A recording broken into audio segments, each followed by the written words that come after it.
I'm here with disturbing news about our favorite gadgets, cell phones, tablets, Wi-Fi, etc. Putting it bluntly, they are damaging the living cells in our bodies and killing many of us prematurely. I'm Dr. Martin Blank from the Department of Physiology and Cellular Biophysics at Columbia University. It is distressing for me and more than 160 colleagues who today are petitioning the United Nations requesting that they address this problem. We are scientists and engineers, and I am here to tell you we have created something that is harming us, and it is getting out of control. Before Edison's light bulb, there was very little electromagnetic radiation in our environment. The levels today are very many times higher than natural background levels and are growing rapidly because of all the new devices that emit this radiation. An example that a lot of us have in our pockets right now is the cell phone. One study shows that as cell phone usage has spread widely, the incidence of fatal brain cancer in younger people has more than tripled.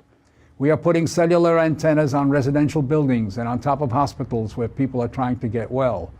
Wireless utility meters and cell towers are blanketing our neighborhoods with radiation.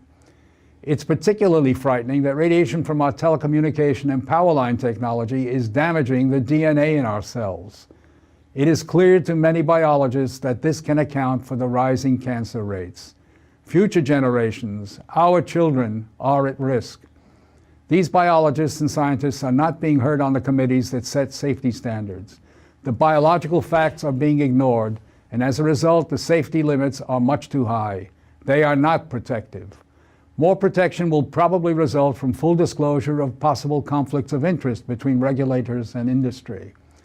Rising exposure to electromagnetic radiation is a global problem.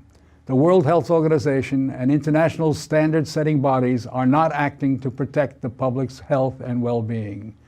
International exposure guidelines for electromagnetic fields must be strengthened to reflect the reality of their impact on our bodies and, in particular, on our DNA. Although we are still in the midst of a great technological transformation, the time to deal with the harmful biological and health effects is long overdue. We are really all part of a large biological experiment without our informed consent.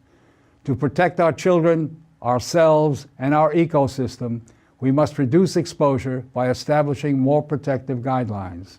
And so today, scientists from around the world are submitting an appeal to the United Nations, its member states, and the World Health Organization to provide leadership in